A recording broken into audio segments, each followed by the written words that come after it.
Good morning everybody. Right now I'm here in Sitio Lunoy, Barangay Lumbia, Estancia Iloilo, because I'm planning to buy this bahay kubo and I'm going to install it besides our rice field.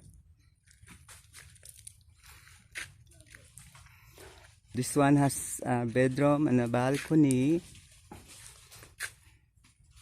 Siguro I will buy two of this model.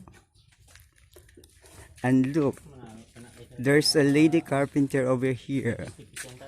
Fashionista pero carpentera. Oh look.